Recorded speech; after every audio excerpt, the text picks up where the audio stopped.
विष्णु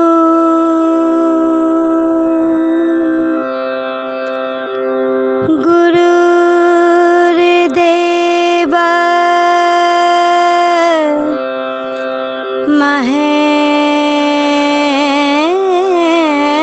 महेश्वरा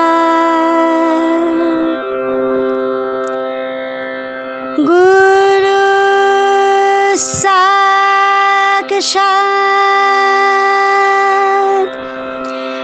परं ब्रह्म तस्मै श्री गुरवे नमः। गुरु ब्रह्मा गुरु विष्णु गुरुर्देव। শ্রী শ্রী ঠাকুর সঠিক ব্যক্তিকে দিয়ে সবকিছু করিয়ে দিচ্ছেন। আর একটা কথা না বললে খুব বাকি থেকে যাবে, সেটা হচ্ছে এই যে রামকৃষ্ণ মিশনের যে বিল্ডিং এর মধ্যে ঠাকুর সাময়িকভাবে এসে বসেছেন আর ওখানে ঠাকুরের নূতন মন্দির তৈরি হচ্ছে, এই দুটোরই পারমিশন মহারাজ কিংবা করে দিয়েছিলেন, সেই জন্য আমরা এটা করতে পেরেছি। এত উৎসাহ জুগিয়েছেন যে বলা যায় না। সামনে মন্দিরও তৈরি হচ্ছে, আপনারা দেখছেন। সেই মন্দিরের কাজ শেষ হলে মন্দির ঠাকুরের জন্য ওপেনিং হবে। আমরা মহারাজের কাছে প্রার্থনা করব, বড় জোরে নিবেদন করবো তার চরণতলে তিনি মন্দির সবাই যেন আসেন। আর এখন মহারাজের কাছে নিবেদন করব তিনি আমাদের যদি তার বক্তব্য শোনান। তিনি অত্যন্ত ভালো বক্তা, অনেক বক্তব্য রেখেছেন, চারিদিকে সবাই তার বক্তব্য শোনেন আর অনেক লেখাও লিখেছেন তিনি। আজকে মহারাজের চরণে আমাদের নিবেদন, দক্ষিণেশ্বর থেকে বেলুড় মঠ এর উপরে যদি তিনি আমাদের আলোকপাত করেন। মহারাজের চরণে সাষ্টাঙ্গ বক্তব্য প্রণাম নিবেদন করছি। ओम स्थापकाय सदानश्व सर्वधर्म स्वरूपिणे अवतार वरिष्ठाय रामकृष्णाय नमः। जननीं शारदां देवीं रामकृष्णं जगद्गुरुं पादपद्मे तयोः प्रणमामि गुरुं। नमस्ते अतिदाराय विवेकानंद सूरये सच्ची सुख स्वरूपाय स्वामी आपकामी। এই আশ্রমের অধ্যক্ষ স্বামী গণবিশানন্দজি, আমাদের পাশে যে আশ্রম আছে রামকৃষ্ণ মিশন করিমগঞ্জ, তার অধ্যক্ষ স্বামী প্রভাসানন্দ এবং আমাদের একটি মেগা সেন্টার আছে ত্রিপুরা রাজধানী আগরতলাতে, তার অধ্যক্ষ আমার অনুজপতি স্বামী শুভকরানন্দ। এখানকার এই আশ্রমে সাধু ব্রহ্মচারী বৃন্দ, ছাত্রাবাসের অত্যন্ত স্নেহের ছাত্রবৃন্দ, এখানকার যারা স্বেচ্ছাসেবক আছেন এবং সর্বোপরি সবচাইতে গুরুত্বপূর্ণ যারা, ইংরেজিতে যাকে বলে স্টার অ্যাট্রাকশন, সেটি হচ্ছে আমাদের সতী মণ্ডলী। সবাইকে আমি আমার অভিনন্দন জানাই, শুভেচ্ছা জানাই। আমি ভূমিষ্ঠ আনন্দভূমি প্রণাম জানাই এই আধ্যাত্মিক জয়ীকে, ঠাকুর, মা এবং স্বামীজি। অধ্যক্ষ মহারাজ বললেন, আপনারা শুনেছেন যে আমাকে উনি বলতে বলেছেন যে আপনি বলুন দক্ষিণেশ্বর থেকে বেলুড় মঠ এর যে বিবর্তন গাথা, সেটি বলবার আগে আমি আপনাদের স্মরণ করিয়ে দিতে চাই যে রামকৃষ্ণ মঠ এবং মিশন, যাকে বৃহত্তর অর্থে রামকৃষ্ণ ভাবান্দোলন বলা হয়, সেই রামকৃষ্ণ ভাবান্দোলন এর প্রকৃতি আপনারা যদি অনুমতি করেন তাহলে আমি আমার ব্যক্তিগত অভিজ্ঞতা থেকে আমি যখন বেলুড় মঠে প্রশিক্ষণ কেন্দ্রে প্রশিক্ষণরত ব্রহ্মচারী, একদিন সন্ধ্যাবেলায় মন্দিরের কাঁসর ঘণ্টা তখনও বাজেনি, আরতি বন্দনায়, সান্ধ্য বন্দনায় অংশগ্রহণ করব, খানিকটা সময় আছে। স্বামীজির কাঠে গিয়ে বসেছিলাম, ভাবছিলাম অনেক কিছু, কিন্তু অদ্ভুত একটি অনুভব আমার হয়েছিল সেদিন।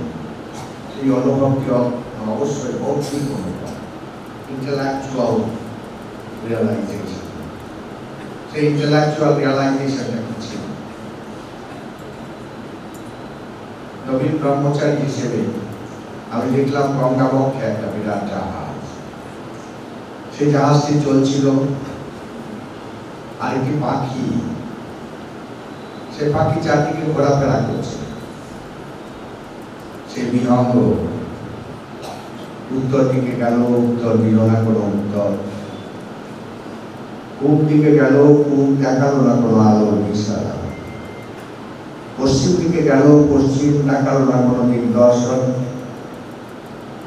দক্ষিণ দিকে গেল, দক্ষিণ দেখালো না কোনো দাক্ষিণ্য। সেই শ্রান্ত ক্লান্ত পাখিটি এসে বসলো সেই যে জাহাজ, সেই জাহাজের মাঝখানে, আর সেই পাখি মাছ তুলে বসে নিশ্চিন্ত, আনন্দিত, উৎফুল্ল, পুলকিত। আমার সেদিনও মনে হয়েছিল, আজও মনে হচ্ছে, যে আমরা যদি সেই জাহাজটি কে মনে করি রামকৃষ্ণ বিবেকানন্দ ভাবান্দোলনের প্রেক্ষাপটে, তিনি কে, সেই জাহাজ কার প্রতীক? কিন্তু তার আগে আমাদের অবশ্যই প্রশ্ন থাকবে, সেই বিহঙ্গটিকে, সেই মাস্তুলটি পাঠে, যে মাস্তুলে সেই শান্ত ক্লান্ত বিহঙ্গ এসে বসে পুলকিত হয়েছিল, নিশ্চিন্ত নেই বলে মনে করেছিল। সে বিহঙ্গটি আর কেউ নয়, নরেন্দ্রনাথ ভাবিকালের সঙ্গে শান্ত ক্লান্ত, এবং সেই বিবেকানন্দ, সেই নরেন্দ্রনাথ এসেছিলেন শ্রীরামকৃষ্ণ পাদপদ্মে কয়েকটি প্রশ্ন। সেই প্রশ্ন আপনারা সবাই জানেন, শ্রীরামকৃষ্ণকে উত্তর দিয়েছিলেন, সেটিও বহুল প্রচারিত, বহুল প্রকাশিত।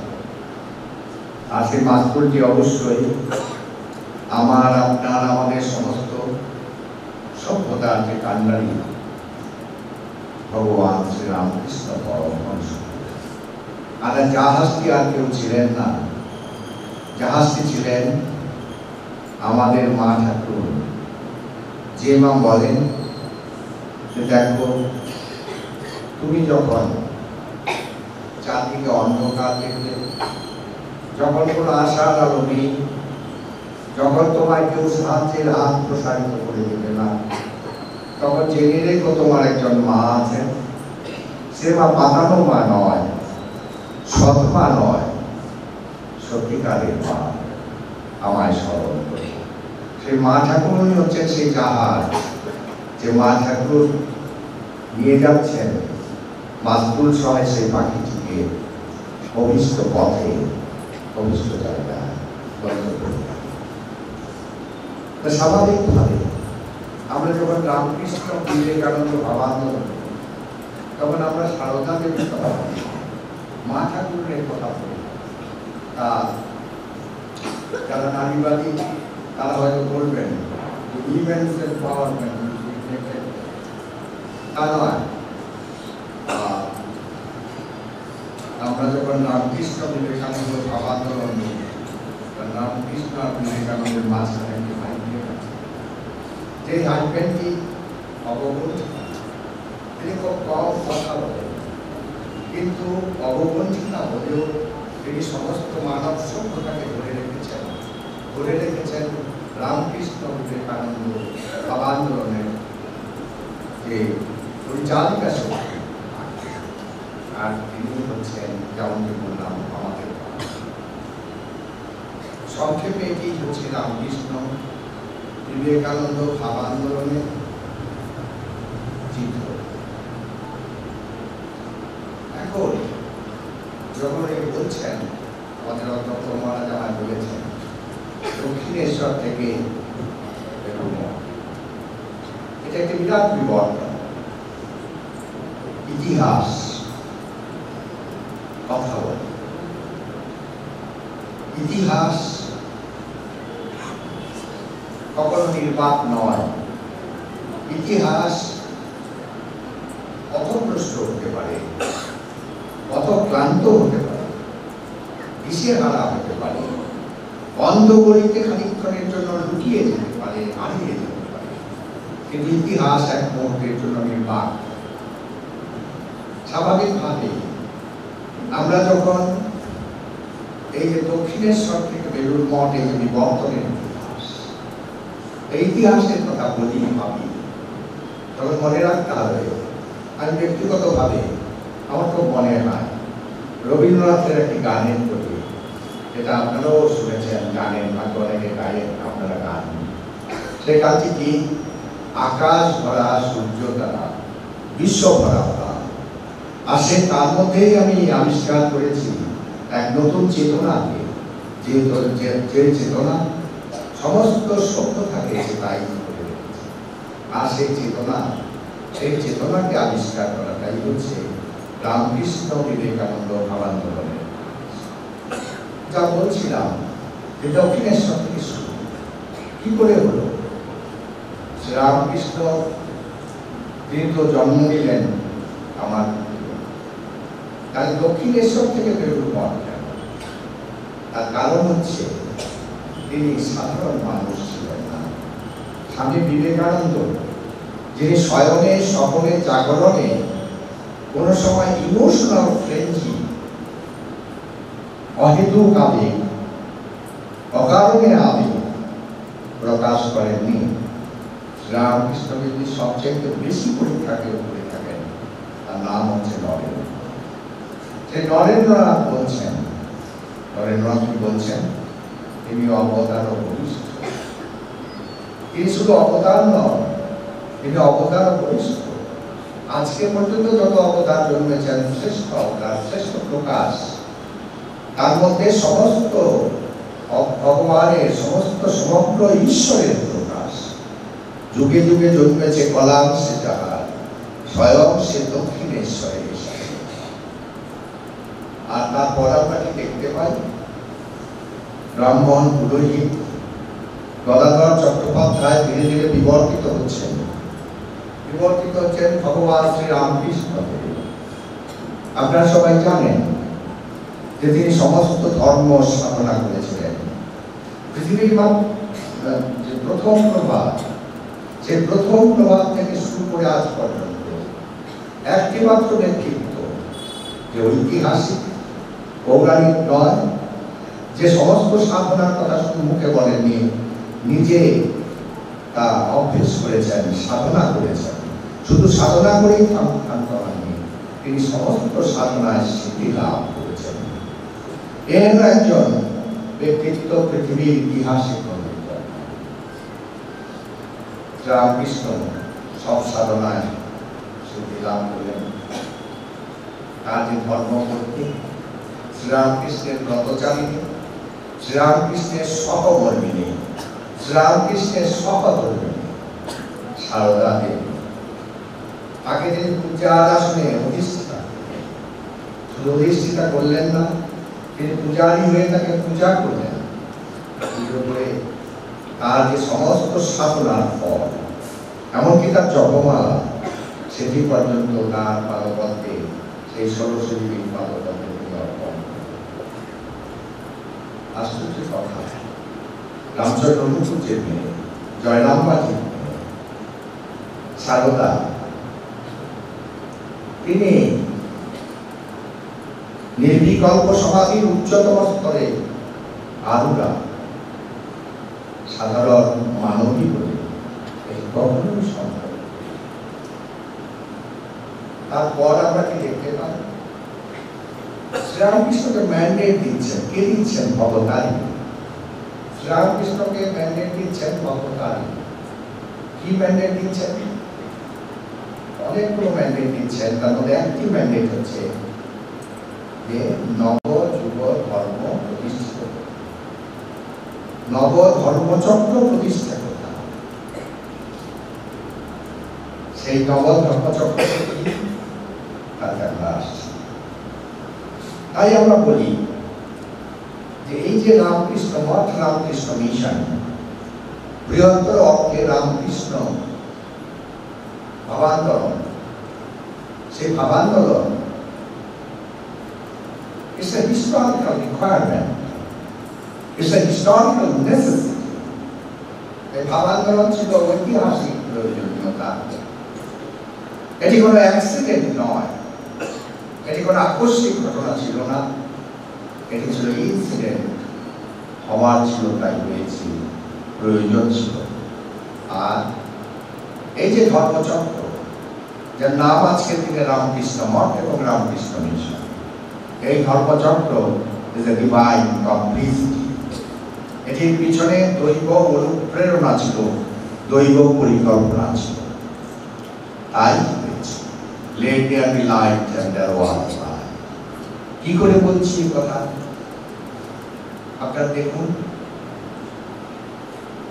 আমি বললাম ইতিহাস কখনো নির্বাক থাকে না, ইতিহাস সবার। সে অন্ধকারের মধ্যে ইতিহাস নিজেকে খানিকক্ষণের জন্য হারিয়ে ফেলুক, অথবা শাসক শ্রেণীর চোখ রাঙানিতে বিকৃত তথ্যের পরিবেশন করুক, কিন্তু ইতিহাস গুলি করুক আর ঠিকই করুক, ইতিহাস কাজ করে, ইতিহাস কথা কয়, ইতিহাস আপনার পথে চলে। স্বাভাবিকভাবে আমরা দেখতে পাই যে it is a divine complicity, ভগবানের ইচ্ছায় হয়েছে রামকৃষ্ণ পুরে প্রাপ্ত। সেই ইচ্ছাটা কি, কিভাবে সেটি প্রকাশিত হলো? সেটি প্রকাশিত হলো, আমরা দেখতে পাই শ্রীরামকৃষ্ণ বলছেন, আপনারা স্বামী সারদানন্দজির নাম শুনেছেন, লীলা প্রসঙ্গের লেখক। শ্রীরামকৃষ্ণের প্রথম জীবনী তিনি লিখেছেন, জীবনীকার, প্রামাণ্য জীবনীকার।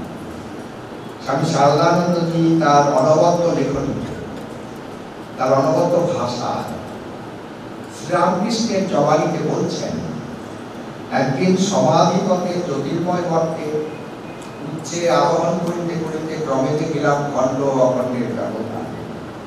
যে খণ্ড অখণ্ডের ব্যবধান অতিক্রম করিতে দেবতারা পর্যন্ত ভীত, সন্ত্রস্ত। ক্রমে একটি ছোট্ট বালকের বেশ গ্রহণপূর্বক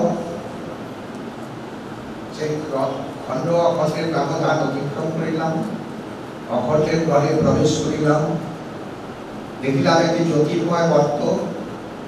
ধীরে ধীরে সেই জ্যোতির্ময় মণ্ডলীর ভিতরে প্রবেশ করিলাম, দেখলাম 7 জন ঋষি, যারা জ্ঞানীয় জ্ঞানী, ত্যাগেও তিতিক্ষা, দেবতাদিগকে পর্যন্ত ছাড়াইয়া গিয়াছেন। তাহাদিগের অন্যতমের নিকট অতিক্রমণ করিলাম। ঋষি নিমেষ নেত্রে তাকাইয়া দেখিলেন এই বালকই তাহার হৃদয়ের ধন। আমি কহিলাম, ধরণীতে যাইতেছি তুমি আইসো। ঋষি মৌন সম্মতি জানাইলেন। দেখিলাম তাহার দেহ হইতে কি একটা পদার্থ জ্যোতিষময় আকারে বহির্গত হইয়া পৃথিবীর দিকে ধাবমান। এখনই দেখিয়াছি ইংরেজি নরেন ঋষি। যখন রামকৃষ্ণ বিবেকানন্দ ভাবান্দোলনের কথা হয়নি, সেই সময় রামকৃষ্ণ যাচ্ছেন ছোট্ট বালকের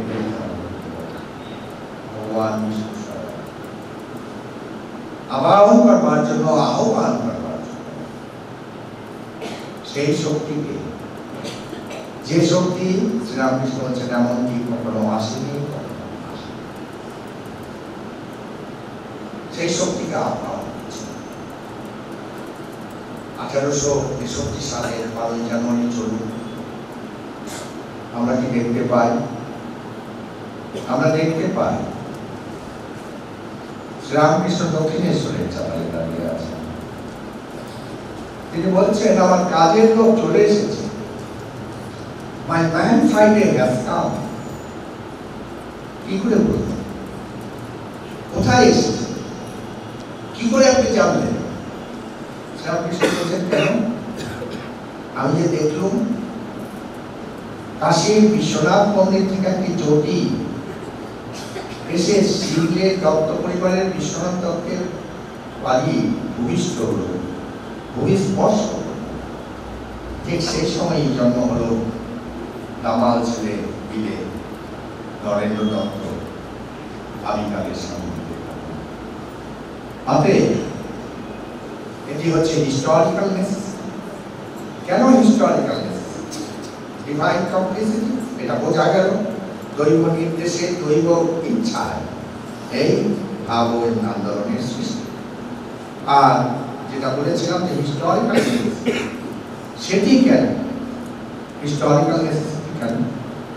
যখন শ্রীরামকৃষ্ণের আবির্ভাব হল, রামকৃষ্ণ বিবেকানন্দ ভাবান্দোলনের সূচনা হবে, ঠিক সেই সময়ে ভারতবর্ষে চালচিত্রটা কি সমাজের? ভারতবর্ষের চালচিত্র হচ্ছে সাধারণ মানুষকে পদদলিত করা হচ্ছে।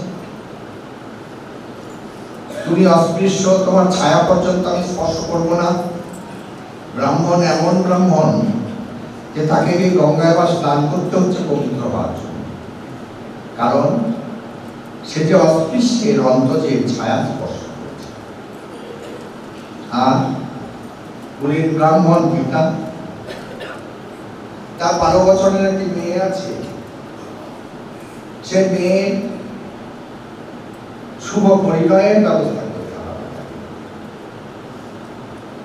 গরিব বৃদ্ধ ব্রাহ্মণ, কিন্তু পুরীর ব্রাহ্মণের কাছে বিয়ে দিতে হবে, নাহলে জাত থাকবে না। সমাজ তাকে তাড়িয়ে দেবে, সমাজ তাকে সমাজচ্যুত করবে। সে 80 বছরের পুরীর ব্রাহ্মণের কাছে সেই বৃদ্ধ পিতা, কন্যা রায়গ্রস্ত পিতা গিয়ে বলছে, বাবা আপনি কৃপা করে আমার মেয়ে পরিণয় গ্রহণ করে আমায় কন্যাদান থেকে উদ্ধার করুন। কন্যাদান থেকে উদ্ধার করা হলো। এই সমস্ত বুড়োরা অনেক ডায়েরি মেনটেন করতো, বেশ কয়েকটা ডায়েরি মেনটেন করতে হতো। কারণ এত সব বিয়ে ভাগ করেছে, আর কিছু না হোক বছরে একবার কিছু পেতে হবে শ্বশুর বাড়ি। তো এত শ্বশুর বাড়ির অ্যাড্রেস তো মনে রাখা সম্ভব নয়। সবাই বাবারা অনেক ডায়েরি মেনটেন। তো সেই 80 বছরের বৃদ্ধ পরিবার সূত্রে আবদ্ধ হলেন এক বালিকার সঙ্গে। 12 বছরের বৃদ্ধ বিবাহের পরে সেই বালিকা বধূকে নিয়ে আসছেন তার ঘরে। রাস্তায় বৃদ্ধ হার্ট অ্যাটাক হয়ে সেখানেই মারা গেল। আর সমাজ হাততালি দিয়ে বলছে, এই মেয়েটিকে সদ্য বিধবা মেয়ে। বলছে, তুমি কি ভাগ্যবতী, তোমার কত ভাগ্য, তুমি এখন সহমরণে যাবে তোমার স্বামীর সঙ্গে, আর স্বর্গের দ্বার খুলে যাবে তোমার সামনে। এইটি ছিল ভারতবর্ষ। যারা নাকি শাক্ত, তারা তুলসী পাতা স্পর্শ করত। যারা ছিল বৈষ্ণব, তারা নাকি চিমটে দিয়ে বেলপাতা করত। এই ছিল হিন্দু সমাজের অবস্থা।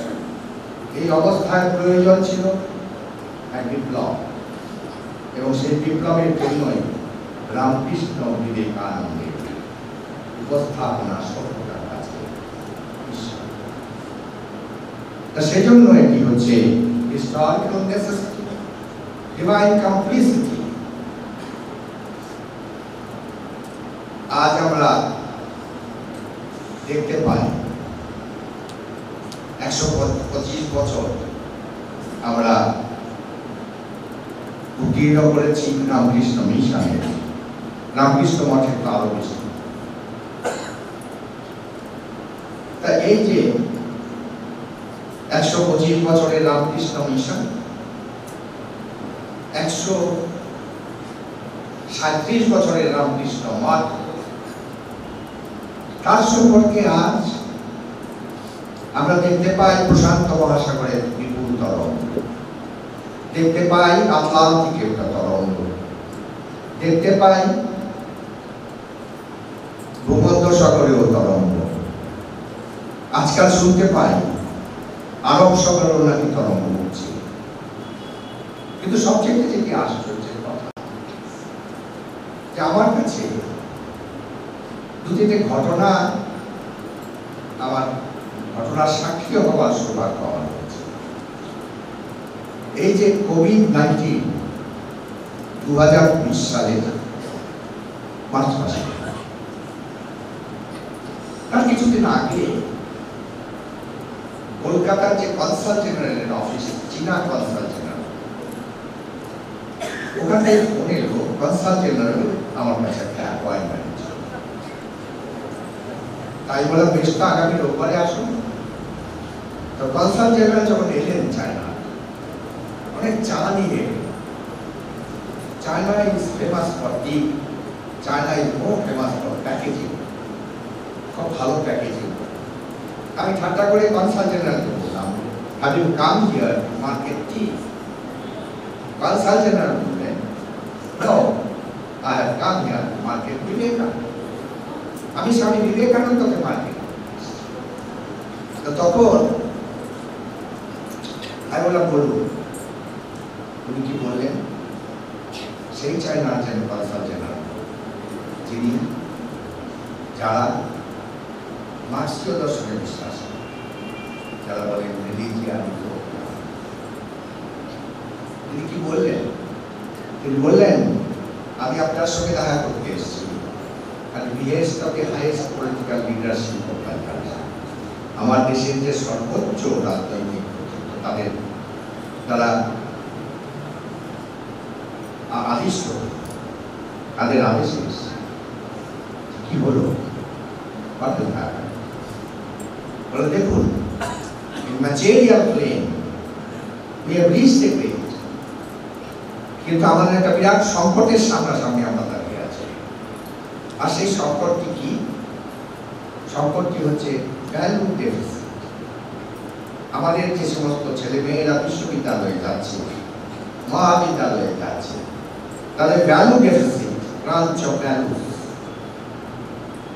তো সেই জন্য আমার হাইয়েস্ট পলিটিক্যাল লিডারশিপ ওরা বলেছেন যে রামকৃষ্ণ মিশনের জেনারেল সেক্রেটারির সঙ্গে দেখা করে you work out a package, exchange প্রোগ্রামও হতে পারে, অথবা প্যাকেজ হতে পারে, যদি রামকৃষ্ণ মিশন আমাদের দেবে। কিন্তু দুঃখের বিষয় পরে কোভিড-19 হলো, আর চায়না ওয়াজ দ্য ভিলেন। চায়নার সঙ্গে ডিপ্লোম্যাটিক রিলেশন কনস্ট্রেন্ট হয়ে গেল আমাদের। ওটা বেশি এগোয়নি, কিন্তু ভদ্রলোক এখনো কলকাতায় আছেন, কখনো কখনো আমাকে ফোন করে কথা বলেন, চিঠি দেন। আরেকটি ঘটনা আমি যুক্ত, সেই ঘটনাটি হচ্ছে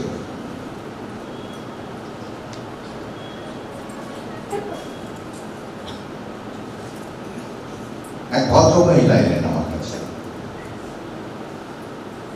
এসে আমার সঙ্গে দেখা। ভদ্রমহিলা কি বললেন? বললেন, দেখুন, আমি গবেষণা করছি এবং বই লিখছি।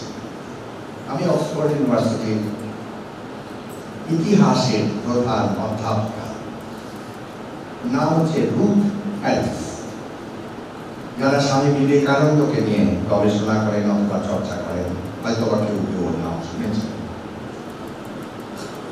রুথ হ্যারিস বলছেন যে আমি এসেছি দুটো কারণে। একটি কারণে আপনার সঙ্গে কিছু আলোচনা করবো, আরেকটি কারণ I want to have access to your archives.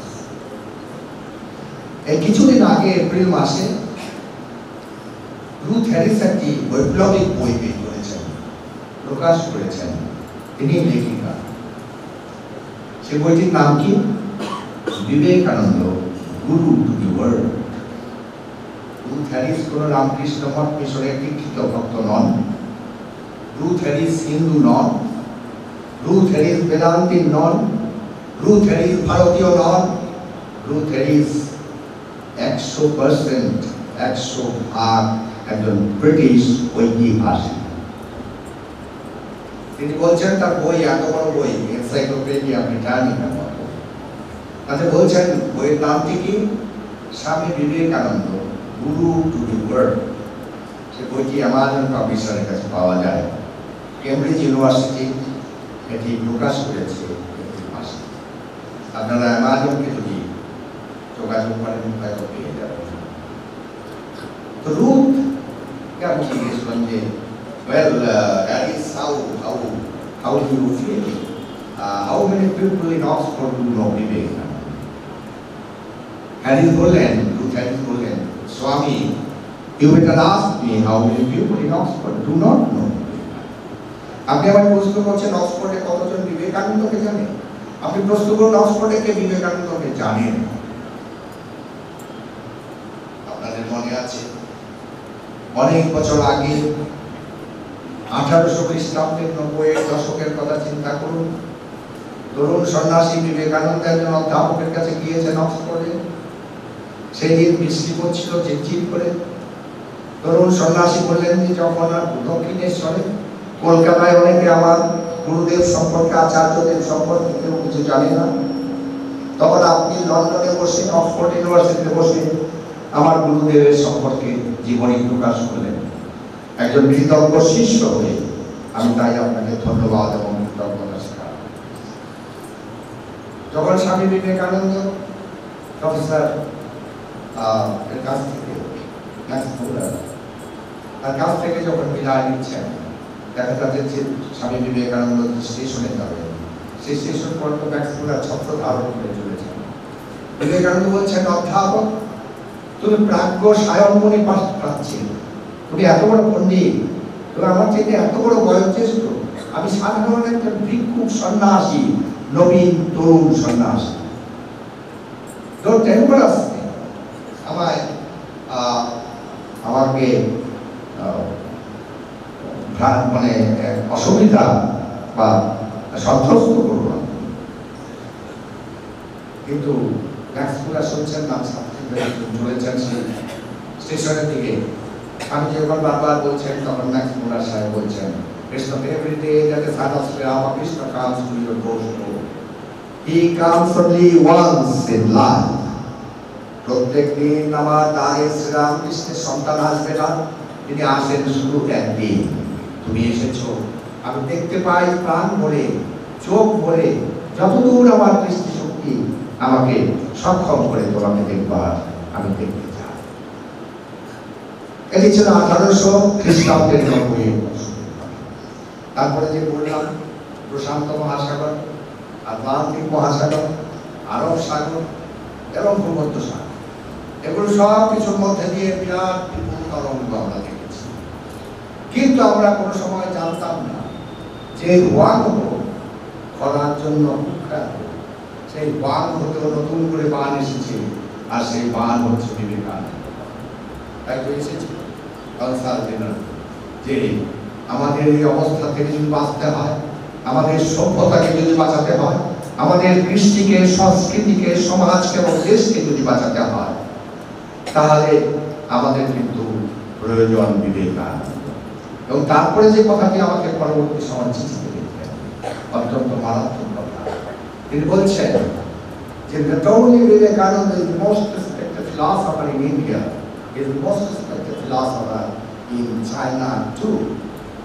ভারতবর্ষে শুধু নয়, চীনেও আমরা সবচাইতে শ্রদ্ধেয় দার্শনিকটির নাম বলি স্বামী বিবেকানন্দ। তারপরে যেটি বললেন সেটি আরো মারাত্মক। তিনি বলছেন, we have not learned Marx or Lenin from, we have not learned socialism from Marx or Lenin, we have learned socialism from Swami Vivekananda. আমরা দেখেছি, আমরা শিখেছি কি সেটা? স্বামী বিবেকানন্দের সমাজ। তাই তো তারা বলছে যে বিবেকানন্দ ইজ দি আনসার। আমরা যে পরিস্থিতিতে আছি তার থেকে উদ্ধার রেহাই পেতে পারি, তাহলে বিবেকানন্দ তার উত্তর।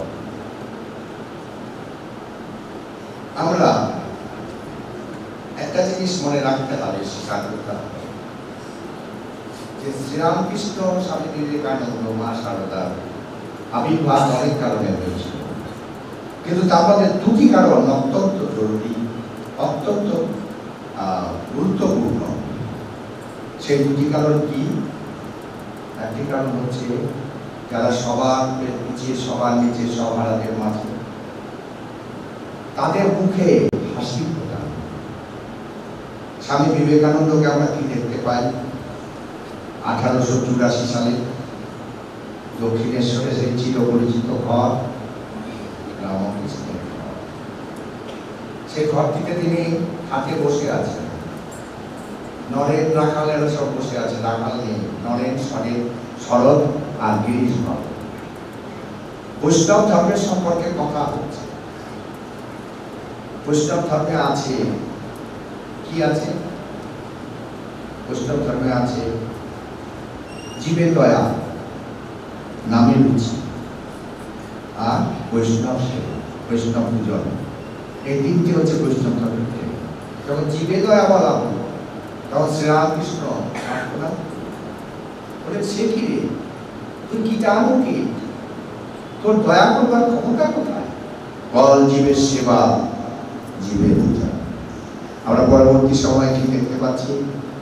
আমরা দেখতে পাচ্ছি যে স্বামী বিবেকানন্দ ঘর থেকে বেরিয়ে গিরিশ বাবুকে আলিঙ্গন করে তিনি বলছেন, জিসি, আজ এক নতুন আলোক আমার কাছে উদ্ভাসিত হলো।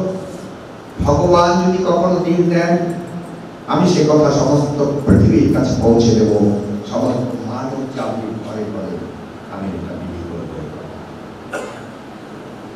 এটি স্বামীজি বললেন তখন তিনি নরেন। পরবর্তী সময়ে আমরা কি দেখতে পাই? আমরা দেখতে পাই স্বামীজি যাচ্ছেন আলমোড়াতে। আপনারা সবাই জানেন যারা স্বামীজি জীবন করেন। আলমোড়াতে স্বামীজি যখন যাচ্ছেন, তার 8 কিলোমিটার আগে কাকরি ঘাট। সেই কাকরি ঘাটের শান্ত ক্লান্ত তরুণ সন্ন্যাসী বিবেকানন্দ, তখনও তিনি বিবেকানন্দ হননি, বসে পড়েছেন। তার তেষ্টা মেটানোর জন্য জল দেবার কেউ নেই, পানীয় দেবার কিছু কেউ নেই, তার ক্ষুধার অন্ন দেবার কেউ নেই। বসে থেকে সমাধিস্থ। সমাধি থেকে উঠে স্বামী বিবেকানন্দ কি বলেছিলেন, বিবিধিষানন্দ কি বলেছিলেন?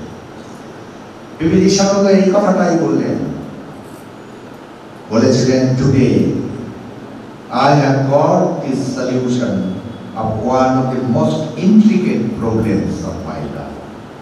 আমার জীবনের জটিলতম একটি সমস্যার সমাধান আজ হয়েছে। সেটি কি? সেটি হচ্ছে whatever is microcosm is also the macrocosm. Whatever is there in macrocosm is there in microcosm. যা আছে অণুতে, তা আছে পরমাণুতে, যা আছে ব্যষ্টিতে, তাই আছে সমষ্টিতে, যা আছে ভাণ্ডে, তাই আছে ব্রহ্মাণ্ডে।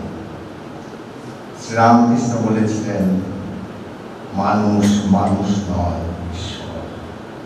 স্বামীজি বলছেন, it is ignorant to call a man a man. Man is not man, man is God. Sri Ramakrishna সে কথাই বললেন, জীবে সেবা, জীবে পূজা। স্বামীজি বলছেন, গুরুদেব আমাকে এই শব্দটি দিলেন, কিন্তু মিউটেশন করতে হবে সঙ্গে। আজকে মিউটেশন হলো, আমি বুঝলাম যে এটা আমার সম্পত্তি এবং এই জন্যই আমি এসেছি। তারপর আমরা কি দেখতে পাই, স্বামী যাচ্ছেন পশ্চিম ভারতের দিকে, বিশেষ করে গুজরাটে 1892 সাল। হঠাৎ করে তিনি গুজরাটের ভ্রমণ সমাপ্ত করে চলে যাচ্ছেন গাজিয়াবাদে পৌহারি বাবার, গাজীপুরে পৌহারি বাবার কাছে গিয়েছেন। পৌহারি বাবাকে উনি খুব শ্রদ্ধা করতেন, ভক্তি করতেন। 3 রাত 3 দিন তিনি পৌহারি বাবার কাছে ছিলেন।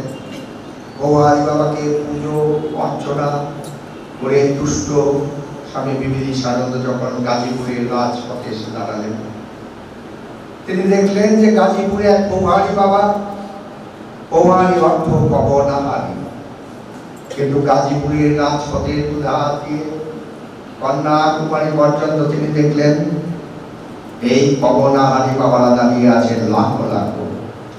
গাজীপুরের বাবা পৌহারি হয়েছেন, পবনাহারি হয়েছেন আধ্যাত্মিক প্রেরণায়।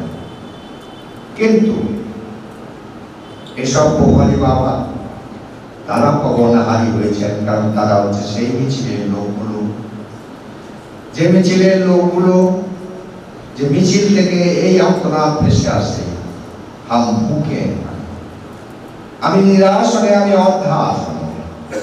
তাই স্বামী বিবেকানন্দ এক নতুন ভারত, এক নতুন মানুষ, এক নতুন শাস্ত্র, এক নতুন ধর্ম আমাদের দিয়ে গেছেন। তিনি বলছেন throw the bells in the Ganges, কাসরঘাটটা ফেলে দাও গঙ্গাতে, enough is enough। বলছেন আমি এক নতুন ধর্ম তোমাদের দিচ্ছি। সেই ধর্মটি কি? জনতা জনার্দনের মন্দিরে গণপতিকে প্রতিষ্ঠা করা। জনতা জনার্দনের মধ্যেই গণপতি রয়েছেন, জনতা জনার্দনের মুখেই গণপতি কথা কন, সেই গণপতিকে প্রতিষ্ঠা করতে হবে। A religion which cannot give a piece of bread to a hungry man, a religion which cannot give medicine to a patient, a religion which cannot give light of education to ignorant, a religion which cannot wipe out the widow's tears, a religion which cannot stop the wells of the orphans is no religion. No religion. স্বামী যে কথা বলছেন, জীবে জীবে তিনি অধিষ্ঠিত, সেই জীব সেবাই শিব সেবা, তার গুরুর কথা। তারপর আমরা কি দেখতে পাচ্ছি, স্বামীজি বিদেশে গেছেন, স্বদেশী হোক আর বিদেশি হোক, বিবেকানন্দ অশ্রু বিসর্জন করছেন। অশ্রু বিসর্জন করছেন সেই মানুষগুলোর জন্য, যে মানুষগুলোর চোখের জলে কেউ কোনোদিন হিসেব দিবে না। এবং তারপর আরেকটি কি কারণে গিয়েছিলেন, অবশ্যই স্বাধীনতা সংগ্রাম। আপনাদের কারো জানা আছে কি না আছে আমি জানি না, আমাদের রামকৃষ্ণ মঠ এবং রামকৃষ্ণ মিশনের কাছে বিভিন্ন সময়ে বিভিন্ন বিশিষ্ট ব্যক্তি সন্ন্যাসী হয়ে এসেছেন, যারা সন্ন্যাসী না হয়ে দেশের জন্য প্রাণ দিয়েছেন। আমাদের কাছ থেকে দিশা নির্দেশ করে প্রথম ব্যক্তিটি অবশ্যই নেতাজি সুভাষ চন্দ্র বোস। তিনি গিয়েছিলেন স্বামী ব্রহ্মানন্দের কাছে। ব্রহ্মানন্দজি বলেছিলেন, সুভাষ তুমি দেশের জন্য রক্ত দাও। আর হচ্ছে রয়েছে আরো দু একজন, সব নাম আমি বলতে চাই না, কিন্তু অবশ্যই বলবো আমাদের বর্তমান ভারতের প্রধানমন্ত্রী নরেন্দ্র মোদীজির কথা। তা স্বাভাবিকভাবেই এই ভারতের স্বাধীনতা সেটিও স্বামীজির আশীর্বাদ। মনে পড়ে 1897 সেই দিনটি 14ই আগস্ট, বর্ষণক্রান্ত সন্ধ্যা। স্বামী বিবেকানন্দ, পৃথিবী বিখ্যাত স্বামী বিবেকানন্দ, বিশ্বজয়ী বিবেকানন্দ ঘুরছেন বাল গঙ্গাধর তিলকের সঙ্গে কথোপকথনে ব্যস্ত, গঙ্গার ধারে পায়চারি করছেন।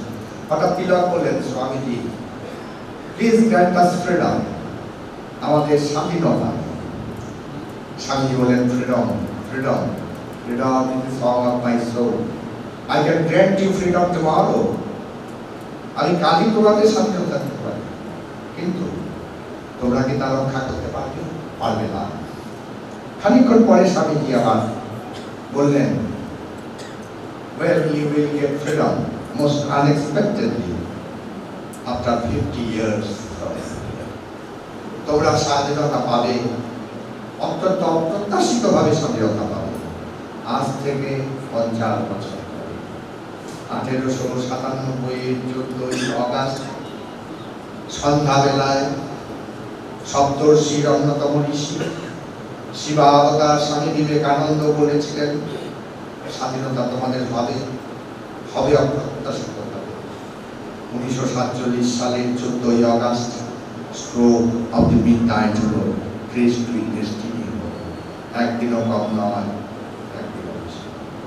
আরেকটি কি দায়িত্ব ছিল স্বামী বিবেকানন্দের? সেই দায়িত্ব মধ্যে ছিল অবশ্যই শ্রীরামকৃষ্ণের কাছে। সেটা হচ্ছে নারী মুক্তি। আমাদের মায়ের জাতির মুক্তি দেবে, নইলে তোদের বিজয় রথের চক্র ঘোরাবে। রবীন্দ্রনাথ বলেছিলেন, স্বামীজিও জানতেন সে কথা। স্বামীজি বলেছিলেন সে কথা। স্বামীজি বলেছেন যে দেখো, একটি পাখি দুটো পাখা আছে, ঠিক তেমনি সমাজের দুটি পাখা, একটি হচ্ছে পুরুষ আর একটি হচ্ছে নারী। দুটো পাখাই যদি সমানভাবে সুস্থ না থাকে, সেই পাখিটি যেমন উঠতে পারে না, ঠিক তেমনি সমাজের পুরুষ এবং নারী যদি সমভাবে মর্যাদা সম্পন্ন শিক্ষিত না হয়, তাহলে সেই সমাজেরও উত্থান সম্ভব নয়। তাই স্বামীজি চেয়েছিলেন যে নারী জাতির নারী মুক্তি কথা তিনি বারবার বলছেন। আমি একটা ঘটনা বলছি, কোনো গল্প নয়। সেই ঘটনাটি কি? সেই ঘটনাটি হচ্ছে 1964 সাল। আপনারা যারা রামকৃষ্ণ বিবেকানন্দ বাবা আন্দোলনের সঙ্গে যুক্ত আছেন, তারা নিশ্চয়ই জানেন যে আমাদের সবচেয়ে বড় বেদান্ত কেন্দ্র আমেরিকাতে হচ্ছে হলিউড সেন্টার। তো সেখানে শ্রীরামকৃষ্ণদেবের জন্মতিথি 1864 সাল। সেখানকার যে অধ্যক্ষ স্বামী প্রভুপাদ, ওর ইচ্ছে ছিল যে এটি নীলকণ্ঠ কলমে প্রকাশিত, বার্থ অ্যানিভার্সারি অফ শ্রীরামকৃষ্ণ। কিন্তু তখনকার দিনের আমেরিকান সংবাদপত্রের নির্বোধ সম্পাদকেরা বুঝতে পারেনি যে আগামী দিন যার জন্য the man to whom tomorrow belongs, সেই লোকটির কথা তারা নীলকণ্ঠ কলমে প্রকাশ করতে রাজি হয়। কিন্তু শ্রীরামকৃষ্ণ বলেছেন রামচন্দ্রকে, রামদত্তকে বলছেন, এ রাম, তুমি নাকি কি করছো? বলছে, আগে হ্যাঁ, আপনার কথাগুলো আমি লিখে রাখতে চাই। বলো, দেখো রাম, এখানে যে আছে সে যদি প্রকাশিত হতে চায়, আজ তো হিমালয়েরও ক্ষমতা নেই তাকে রোধ করে অপ্রকাশিত। আর সে যদি প্রকাশিত হতে না চায়, কারো ক্ষমতা নাই, স্বসাগরা পৃথিবী, তাদের বিশ্ব ব্রহ্মাণ্ডের ক্ষমতা নাই তাকে প্রকাশ। আমরা কি দেখলাম? আমরা দেখলাম সেই শ্রীরামকৃষ্ণের জন্মদিনে ভোরে, যাকে ইংরেজিতে বলা হয় we hours of the morning, এই 2:30 সে সময়ে হলিউডের পেট্রোল পাম্পে নাম হচ্ছে সমস্ত সাংবাদিকদের ডেস্টিনেশন। কেন, কি হয়েছিল? 19 বর্ষীয় একটি মেয়ে, ন্যান্সি লুই মুর তার নাম। সেই মেয়েটি তার সমস্ত শরীরে পেট্রোল মেখে অগ্নিসংযোগ, মেয়েটির দেহ ঝুলছিল ওই পেট্রোল পাম্পের পাশে একটি গাছে, প্রসাখায় শাখা, সমস্ত দেহ পুড়ে গেছে, দগ্ধ হয়ে গেছে। মেয়েটি মৃত, কিন্তু আশ্চর্য, মিরাকিউলাস, তার দুটি হাত ইনট্যাক্ট, বাম হাতে একটি প্ল্যাকার্ড আর ডান হাতে একটি ফটো। বাম হাতের প্ল্যাকার্ডে লেখা আছে, হে আমেরিকাবাসী, হে আমেরিকাবাসী, নারী মুক্তি আন্দোলনের নেতৃবৃন্দ, তোমরা যে পথে নারী মুক্তি আন্দোলনকে পরিচালিত করছো, আগামী 100 বছরেও সেই নারী মুক্তি আন্দোলনে তোমরা সফল হতে পারবে, আগামী 1000 বছর। তারপর বলছেন, দেখো এই মহাপুরুষকে, প্রাচ্যের এই মহাপুরুষকে, যদি তোমরা সত্যি সত্যি নারী মুক্তি আন্দোলনকে সফল করতে চাও, তাহলে এর কথা শোনো। সেই ফটোটি কার ছিল? ফটোটি ছিল শ্রীরামকৃষ্ণ পরমহংস। শ্রীরামকৃষ্ণের পরমহংসদেবের জন্মতিথি দীর্ঘন্ত কলমে ছাপাতে সম্পাদকেরা রাজি হয়নি কয়েক ঘন্টা আগে। সেই সম্পাদকেরা ছুটে গিয়েছিল শ্রীরামকৃষ্ণের ফটো আমেরিকার প্রত্যেকটি সংবাদপত্রের প্রথম পৃষ্ঠায় ছাপাবার জন্য উন্মত্ত হয়েছে পেট্রোল। শ্রীরামকৃষ্ণ স্বয়ং প্রকাশ এবং শ্রীরামকৃষ্ণ এসেছিলেন মায়ের জাতির মুক্তির জন্য। মায়ের জাতির মুক্তি দেখে নৈতিকদের বিজয় রথের চক্র। স্বাভাবিকভাবে এই যে চক্র রামকৃষ্ণ, সারদা, বিবেকানন্দ প্রবর্তন করে গেল, সেই চক্রে আজ বলতে পারেন 125 বছর, অথবা বলতে পারেন 135 বা 37 বছর। আপনারা শুনে আশ্চর্য পাবেন, আমরা এই রামকৃষ্ণ মিশনের 125 বছর এর যে উদ্বোধনী অনুষ্ঠান, সেটি হয়েছিল 2022 পয়লা মে। 125 বছর পূর্তি হয়েছে 2023 পয়লা। আমার কাছে ভারত সরকার থেকে একটা চিঠি এসেছিল। ভারত সরকার থেকে চিঠি এসেছিল যে রামকৃষ্ণ মিশনের 125 বছর পূর্তি উপলক্ষে আপনারা যা কিছু করতে চান ভারত সরকারকে জানান। ভারত সরকার আপনাদের সহযোগিতা করবে, সাহায্য করবে, কাঁধে কাঁধ দিয়ে মিলিয়ে এই অনুষ্ঠানকে সফল করার চেষ্টা।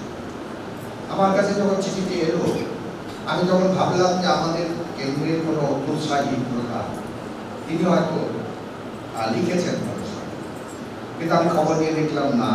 আমি তো লিখিনি, এবার প্রশ্নই হচ্ছে না।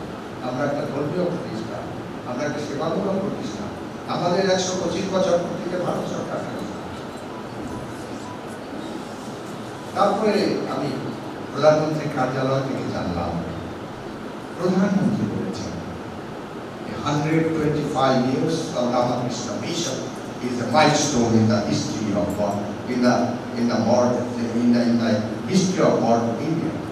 আধুনিক ভারতের ইতিহাস স্মৃতি ভবন।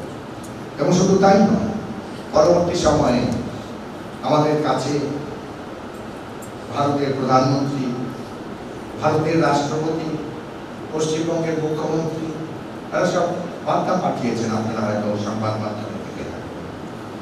সেখানে ভারতের রাষ্ট্রপতি কি বললেন? ভারতের রাষ্ট্রপতি বললেন, Ramakrishna mission is symbol of integrity. Ramakrishna mission হচ্ছে সততা, মূলত প্রতীক। ভারতবর্ষের প্রধানমন্ত্রী কি বললেন? ভারতবর্ষের প্রধানমন্ত্রী বললেন যে আমরা যে কোনো কাজ করি, সে সামাজিক হতে পারে, পারিবারিক হতে পারে, ব্যক্তি স্তরে হতে পারে, অথবা জাতীয় স্তরে হতে পারে। It must be done in Vivekananda way. Ramakrishna Mission is a gift by Swami Vivekananda to his Guru Sri Ramakrishna. এটি বলছেন ভারতের প্রধানমন্ত্রী। পশ্চিমবঙ্গের মুখ্যমন্ত্রী বলছেন, তিনি বলছেন, আমাকে লিখিত বার্তা জানিয়েছেন, Ramakrishna Mission stands for excellence. Excellence means Ramakrishna. Ramakrishna Mission হচ্ছে excellence, উৎকর্ষতার প্রতীক। উৎকর্ষতা মানেই হচ্ছে রামকৃষ্ণ মিশন। স্বাভাবিকভাবে এই যে বিবর্তন, সেই বিবর্তনে আজকের দিনে দাঁড়িয়ে আমরা কি দেখতে পাচ্ছি? আমরা দেখতে পাচ্ছি যে গদাধর চট্টোপাধ্যায়ের পরিক্রমা শুরু হয়েছিল দক্ষিণেশ্বরে, সেই দক্ষিণেশ্বর থেকে গঙ্গা বক্ষে একটি নতুন আন্দোলনের জন্ম হলো। আর সেই আন্দোলনে সাধক এবং সাধনা, আমরা দেখতে পাচ্ছি প্রত্যেকে সাধনা করছেন এবং প্রত্যেকে সাধক। শ্রীরামকৃষ্ণের ভবতারিণীর সাধনা, ভবতারিণীর শ্রীরামকৃষ্ণ সাধনা, শ্রীরামকৃষ্ণের সারদা সাধনা, সারদা রামকৃষ্ণ সাধনা, নরেন্দ্রের রামকৃষ্ণ সাধনা, রামকৃষ্ণের নরেন্দ্র সাধনা।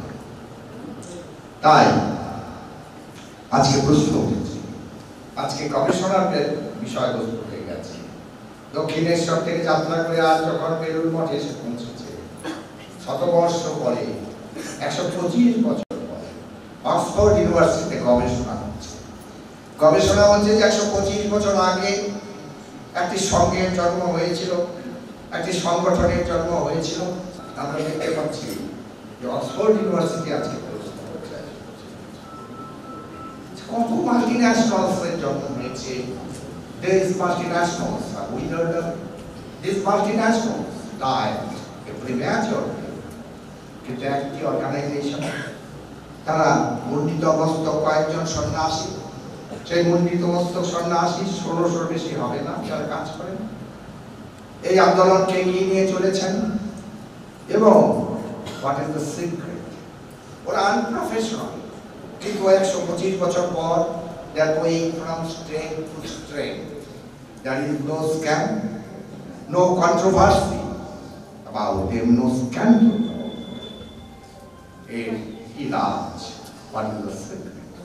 এটি হচ্ছে বিষয় রিসার্চে আজকে অক্সফোর্ড ইউনিভার্সিটি। তারা কি বলছেন? প্রাথমিকভাবে যে রিপোর্ট ওরা দিয়েছে তাতে বলেছেন যে এটি সার্ভেন্ট লিডারশিপ, সার্ভেন্ট ম্যানেজমেন্ট, সেবক ম্যানেজার।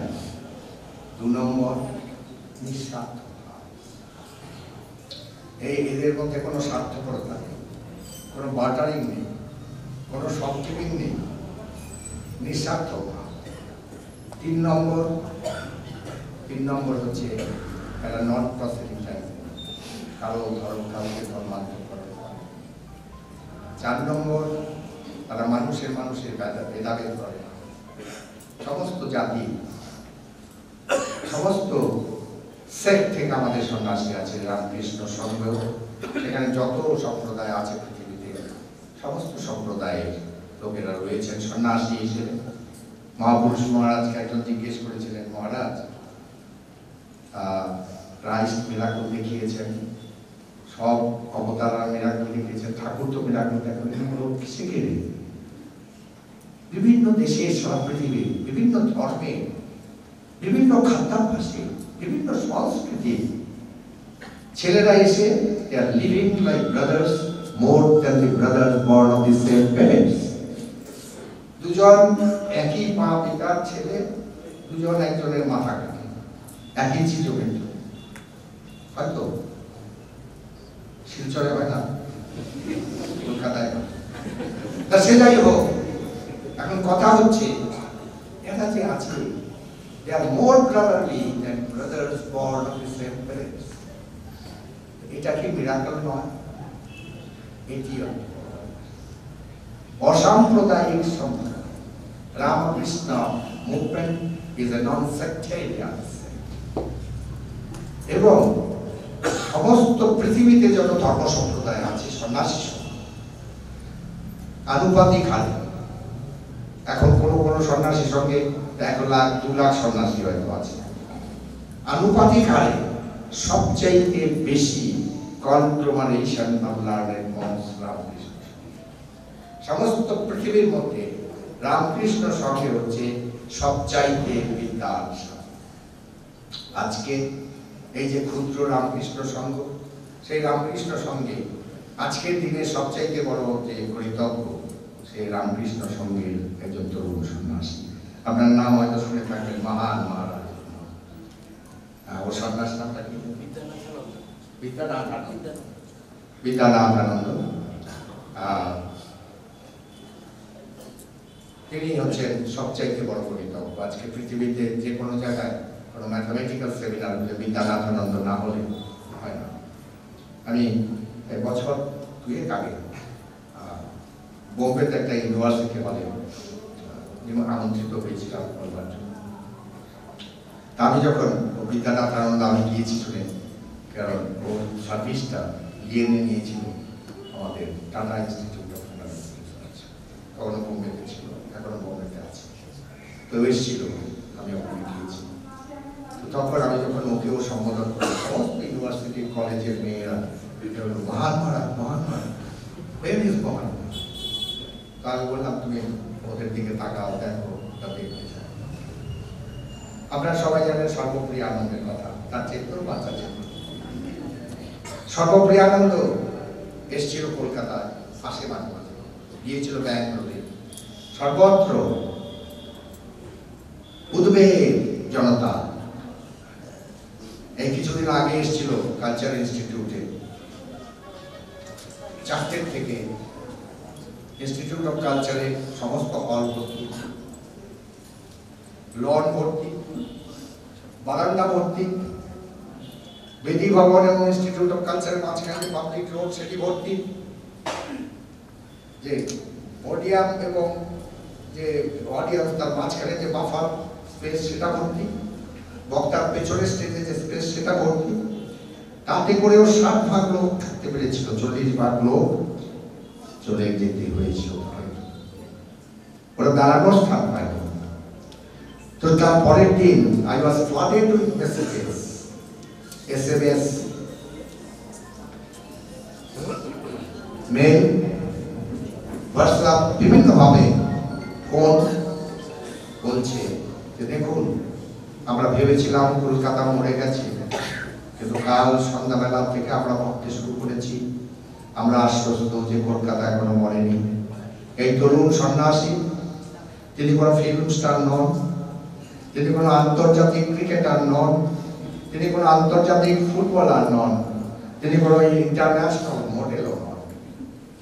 একজন সন্ন্যাসী বেদান্তের কথা বলেন, তার কথা শুনবার জন্য এই কলকাতায়ও এমন উন্মাদ, এমন ক্রেজ যাকে বলে, সেটি ভাবতে পারিনি। তাই নতুন করে ভাবতে শিখেছি আমরা, Calcutta has not died, Calcutta didn't die, Calcutta is still alive. এই অবস্থা আজকে অক্সফোর্ড ইউনিভার্সিটিতে ইস্টার্ন ফিলসফিতে সবচাইতে প্রসিদ্ধ যে ব্যক্তি, সে একজন 36 বছর কি 40 বছর তার বয়স হবে, রামকৃষ্ণ মিশনের তরুণ সন্ন্যাসী। রামকৃষ্ণ মিশন সর্বত্র ধীরে চলছে। তাই স্বামী লোকেশ্বরানন্দজি, আপনার লোকেশ্বরানন্দজিকে হয়তো কেউ কেউ দেখে থাকবেন। লোকেশ্বরানন্দজি যখন পোপের কাছে গিয়েছিলেন, পোপ লোকেশ্বরানন্দজি ভেবেছিলেন যে পোপ পৃথিবীর 1/3 মানুষের হৃদয় সম্রাট। আমি একটি সাধারণ সংগঠনের প্রতিনিধি, আমাদের সংগঠনকে কি তিনি চিনবেন? তাই তিনি রামকৃষ্ণ মিশনের কথা বলেননি, তিনি বলেছিলেন, I am স্বামী Lokeswarananda. I belong to an order of monks which is the youngest, the smallest, and the poorest order of monks in the world. The poorest order of monks in the world. তা লোকেশ্বরানন্দজি বলার আগেই কথা কেড়ে নিয়ে pope সাহেব বলেছিলেন, জন পল II, Swami, it is true that you are the smallest, the youngest, and the poorest order of monks in the world. But as of today, you are the most spiritually, you are the most powerful order of monks. আজকের দিনে সমস্ত পৃথিবীর সন্ন্যাসী সমাজে আধ্যাত্মিকতায় পরিপূর্ণ যদি কোনো সঙ্গ থেকে থাকে, সেটি হচ্ছে তোমাদের সঙ্গ। আমি তোমাদের সম্পর্কে সব জানি, তোমাদের সঙ্গ